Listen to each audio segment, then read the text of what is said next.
Bueno, a ver, recordamos. Clase pasada comenzamos a ver generadores eléctricos.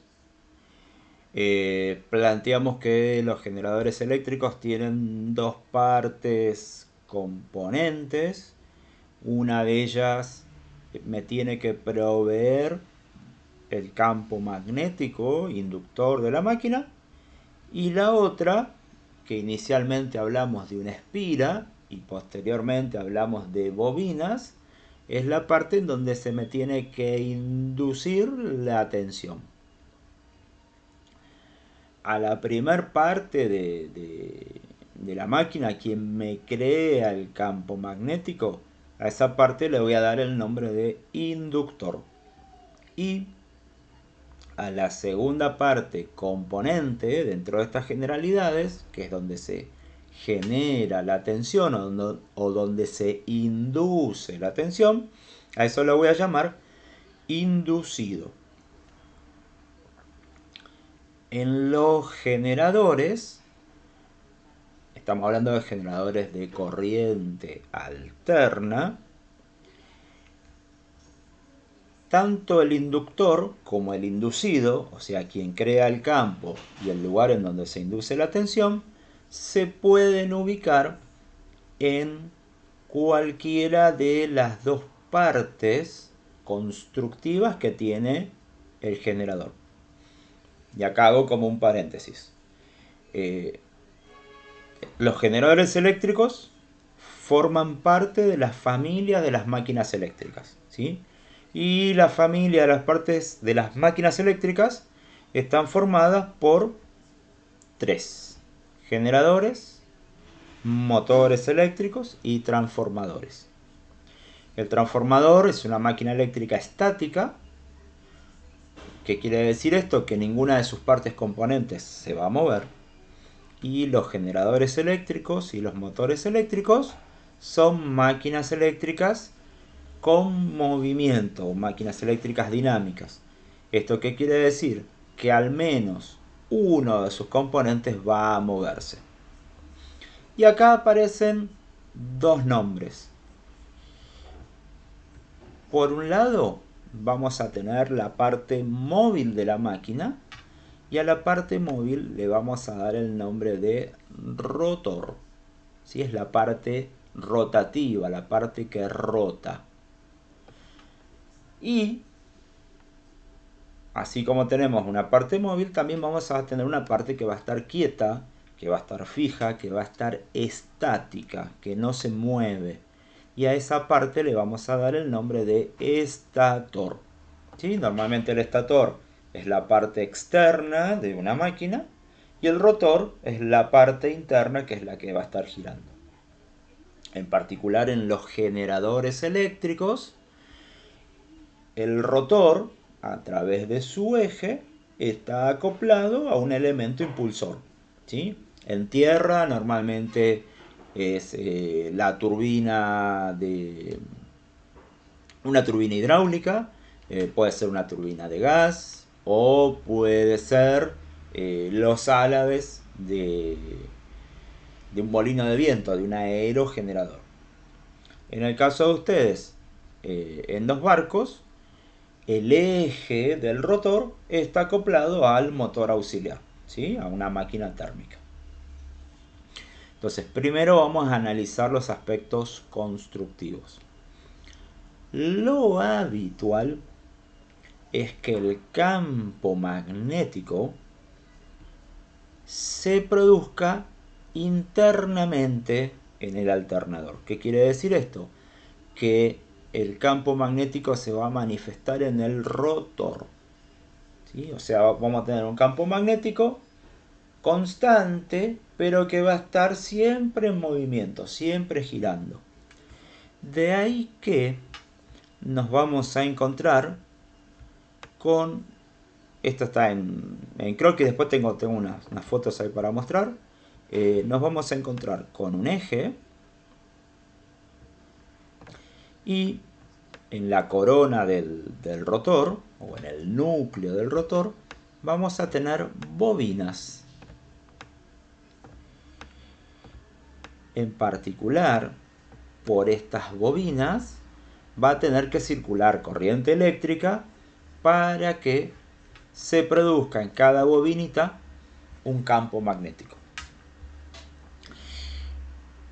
Para ello se va a recurrir a, bueno, yo se los marqué acá en rojo porque no están en el dibujo, se va a recurrir a un par de anillos rozantes sobre los cuales se montan un conjunto de escobillas de carbón grafito, ¿sí? O sea, igualmente después nos vamos a detener específicamente en esta parte. Lo otro que podemos ver acá es que cada polo, ¿sí?, tiene su núcleo magnético y su bobina, ¿sí? La bobina va insertada acá.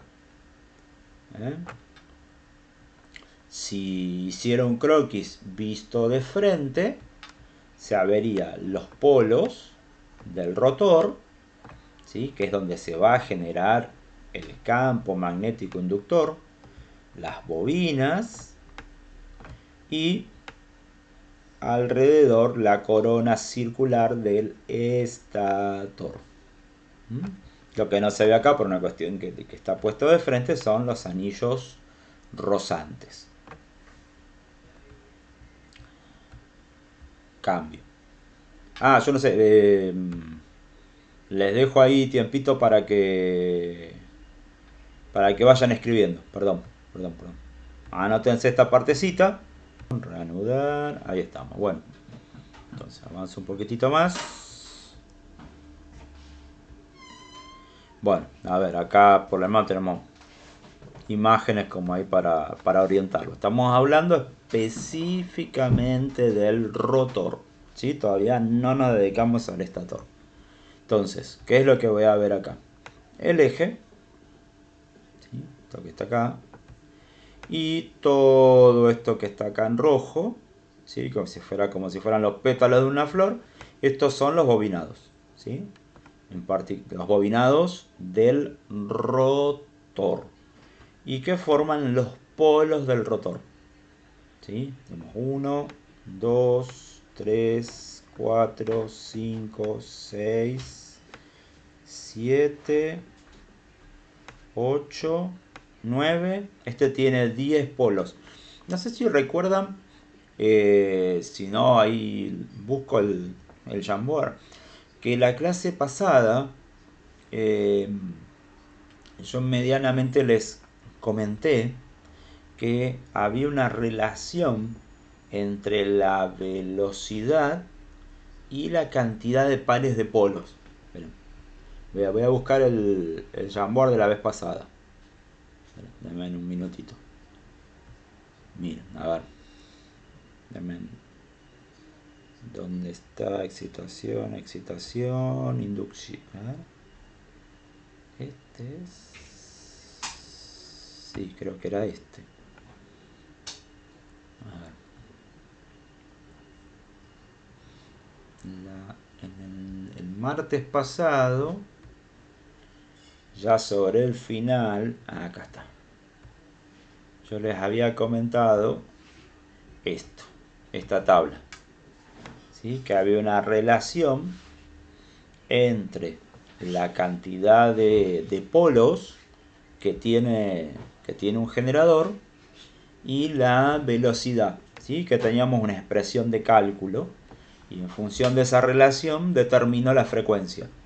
Ahora, nosotros tenemos una situación al revés, digamos. Sabemos que la frecuencia de red es de 50 Hz, ¿sí? Entonces, si tengo, por ejemplo, como el de la foto, un rotor que tiene 10 polos, es decir, tiene 5 pares de polos. ¿Por qué hablo de pares? Porque en un polo, en un bobinado, voy a suponer que tengo, o se va a generar, o voy a utilizar de ahí el polo sur. Atenti que se generan los dos, ¿no? Norte y sur. Y en el otro polo voy a aprovechar de ese polo el norte, ¿sí? Por eso hablo de pares de polos. Entonces, ahí en esa fotito veíamos que teníamos 10 polos, por lo tanto son 5 pares de polos. Supongamos esa situación. ¿Qué quiere decir? Que si yo voy a generar tensión que tiene que variar 50 veces por segundo, la turbina, si fuera en tierra, el motor auxiliar, en el caso de ustedes arriba de un barco, va a tener que girar a 600 vueltas por minuto, ¿sí? A 600 RPM. ¿Eh? Ahí encadena un poquito con lo que habíamos visto la clase pasada, ¿sí? He hecho el recordatorio, vuelvo a donde estamos hoy. Okay.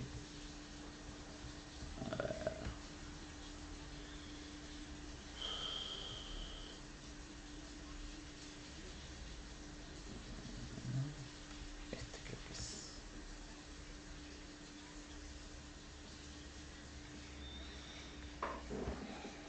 Bueno. ¿Sí? Entonces, vuelvo a la foto en la que estaba. Tengo los 10 polos, o sea que esta situación a nosotros nos va a provocar que el motor auxiliar lo vamos a tener que ir regulando en cuanto a su velocidad a 600 RPM, ¿sí? Para tener una frecuencia de 50 Hz.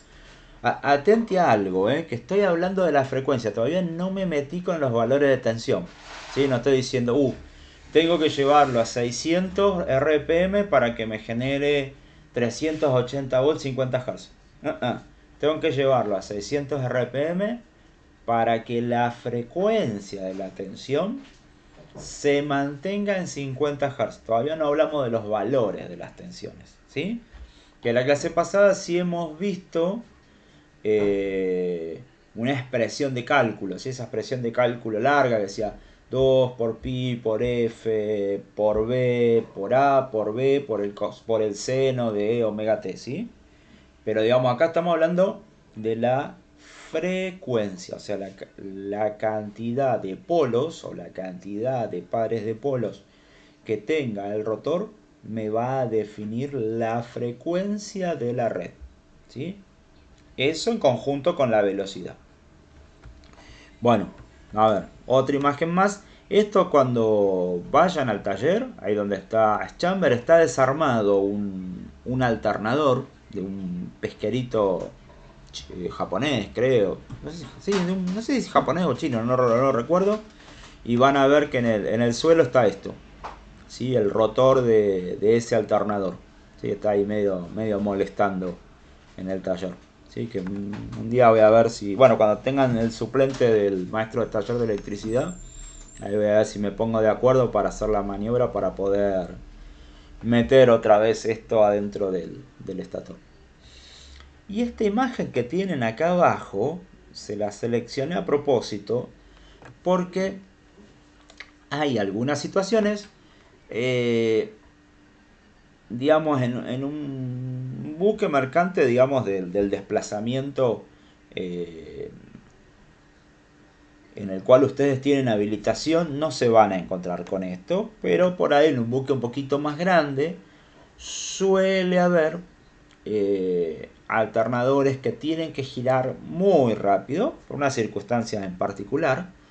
En tierra esto es común, ¿sí? Normalmente son los generadores de las centrales de ciclo combinado, en donde no tengo los polos, sino que esto está liso. De hecho, este tipo de rotor, el de la última foto, se llama rotor de polos lisos, ¿sí? ¿Por qué aparece este tipo de rotor? Justamente por la velocidad de giro. Si a una determinada velocidad grande hago girar un rotor de polos salientes, que es lo que ustedes se van a encontrar en un barco, directamente la fuerza centrífuga del giro va a provocar, estoy diciendo muy exagerado, va a provocar que los bobinados del rotor empiecen a desarmarse, que todo el paquetito se empiece a desarmar, ¿sí? Entonces, ante esas situaciones, digamos, para ese tipo de aplicación, mejor dicho, se utiliza otro rotor que es el rotor cilíndrico, ¿sí? Acá los bobinados están concentrados en el interior del rotor. Así que bueno, ahí ejemplitos del rotor. Bien, ahora sí vamos al estator, ¿sí? Entonces dijimos, máquina eléctrica rotativa tiene internamente la parte que gira o el rotor, ¿sí? En el caso de los alternadores, ahí voy a tener bobinas encargadas de crear el campo magnético inductor. Y alrededor tengo toda la estructura de la máquina que se llama estator, y dentro de sus partes constructivas el estator tiene la carcasa, ¿sí? Que es todo lo metálico, toda la corona metálica externa. Aislado de esa corona metálica, aislado de la carcasa, nos vamos a encontrar con el núcleo del estator, que es la imagen que tienen a la izquierda. ¿Qué es lo que van a notar? Que de por sí tiene estos dientitos, ¿sí? Los dientitos no es lo que normalmente se nombra del núcleo del estator, sino lo que se va a nombrar es el espacio que hay entre dientito y dientito. Tiene otro nombre el dientito, ¿sí? Yo por lo menos para no complicarles ahora. Normalmente de lo que se habla es de la ranura que tiene el estator. En estas ranuras, acá se va a meter los laterales de los paquetes de las bobinas, ¿sí? Por ahí acá en este croquis se ve un poquitito, igual ahora hay un par de fotos ahí como para poder aclarar esto. Entonces, repito, estator está formado por la carcasa, aislado eléctricamente tenemos el núcleo del estator. En particular el núcleo del estator no es de una sola pieza, sino que va a estar formada por muchas láminas de acero al silicio, o sea, un material ferromagnético. Acá tenemos que hacer como recordatorios o aprender. Yo no sé ahí hasta qué punto han hablado el año pasado con Comoli del tema. Cuando tenemos efectos de inducción, ¿sí? Por ahora yo les he contado que tenemos una bobina que me genera un campo magnético y que si tengo otra bobinita cerca, induzco tensión. El núcleo del estator, formado por un material ferromagnético, es un material metálico, ¿sí? Hierro o aleación o alguna aleación que tiene hierro, ¿sí? Pero es un material metálico. Todos los materiales metálicos, en mayor o en menor medida, son conductores de la electricidad. O sea que para el campo magnético que se forman las bobinas, al núcleo del estator lo ven como un conductor. Por lo tanto, se va a producir un efecto de inducción. ¿Y qué quiere decir esto? Que el efecto de inducción sobre el núcleo del estator va a generar que circule corriente. ¿Sí? En el estator se inducen corrientes que se suelen llamar corrientes parásitas o corrientes de Foucault. Esto pasa no solo en el alternador, sino también va a pasar en el motor y también va a pasar en los transformadores. Y de ahí es parte el motivo por el cual cuando nosotros estamos en presencia de una máquina que está funcionando y por hacer una comprobación o por error tocamos esa máquina en funcionamiento, por lo menos en las partes que podemos tocar, ¿sí? Acercamos un poquito la mano, nos vamos a dar cuenta que está a temperatura, ¿sí? que está tibiecito, no voy a decir caliente, si tocamos y está muy caliente, hay una falla en la máquina, ¿no? Eso dejémoslo en claro. pero si tocamos y sentimos que está como medio tibiecito, o sea, una temperatura un poquito por arriba de la temperatura ambiente, bueno, esa temperatura se debe a el calor, al efecto Joule, que se produce producto de la circulación de las corrientes parásitas por el estator, por el núcleo. Para limitar la corriente tengo la resistencia. Y acá, en vez de tener una resistencia eléctrica, por decirlo así, vamos a tener una resistencia más de tipo magnética. Y la forma de generar resistencias dentro del magnetismo es justamente laminar, ¿sí?, una pieza maciza, ¿sí? Entonces, en vez de tener una única pieza, tengo varias chapitas. Y el hecho de que ya haya varias chapitas, muchas veces se genera óxido. El óxido hace de resistencia, limita la circulación de corriente.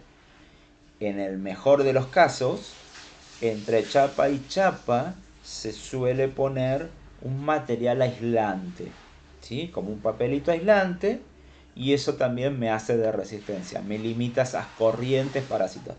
Las corrientes parásitas van a estar siempre, ¿sí? No existe forma de eliminarlas, pero bueno, sí de reducirlas, ¿eh?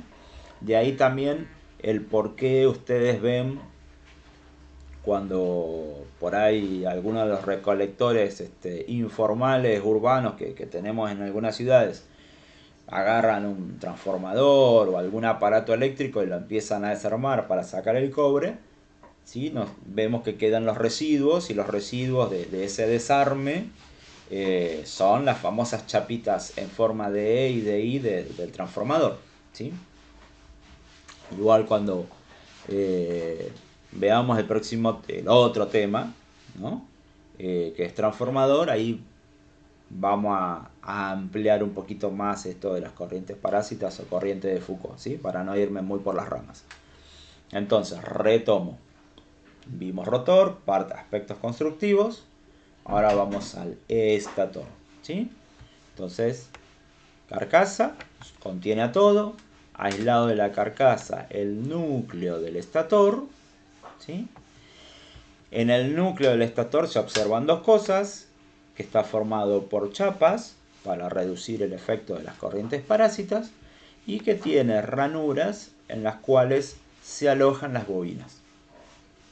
Una particularidad es que las bobinas son de alambre de cobre, y las bobinas van a estar ubicadas a 120 grados una respecto de la otra, ¿sí?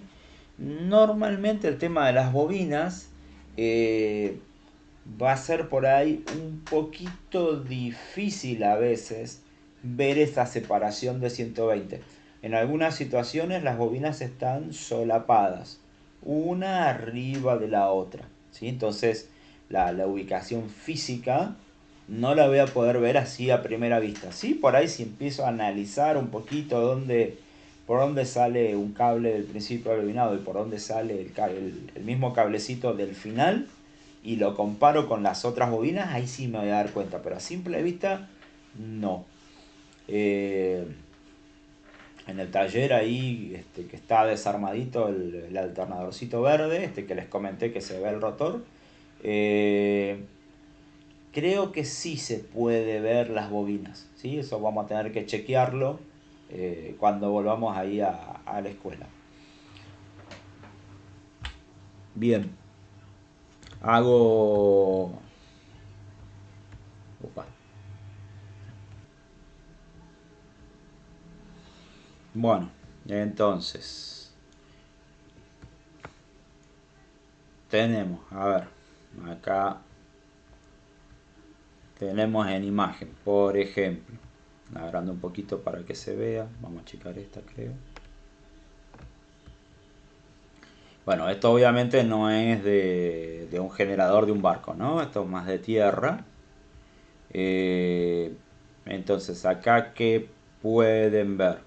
Justamente todo el tema del ranurado, ¿sí?, de la corona ahí del estator. Y por ahí está media, ahora que la estoy observando, está media confusa la imagen, está todo el mismo color. Pero lo otro que se puede ver acá, estas líneas así medias como en ángulo, como cortadas, ¿sí? Son las bobinas de este estator. A ver, esta es una situación de tierra, ¿sí? No de barco. Digamos, en tierra, los alternadores para las centrales eléctricas, las bobinas no suelen ser de alambre, como estamos nosotros acostumbrados a ver, sino que suelen ser de barras de cobre, o sea, un alambre mucho más grueso, de sección rectangular, que se le da el nombre técnico de pletina.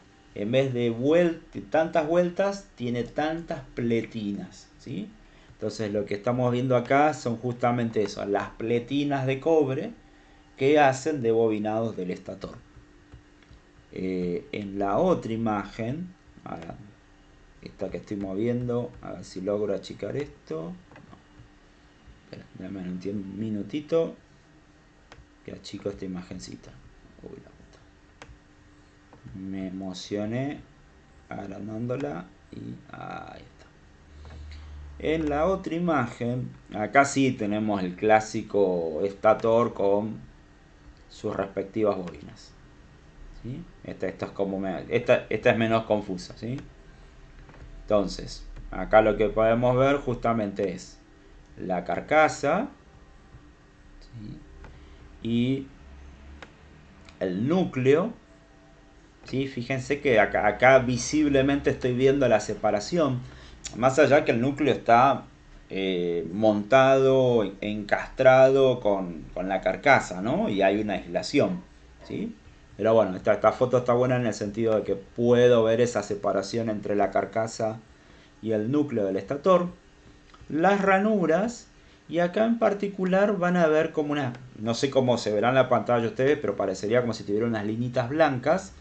eh, Ahí en cada ranura se arma como un sobrecito de un papel dieléctrico.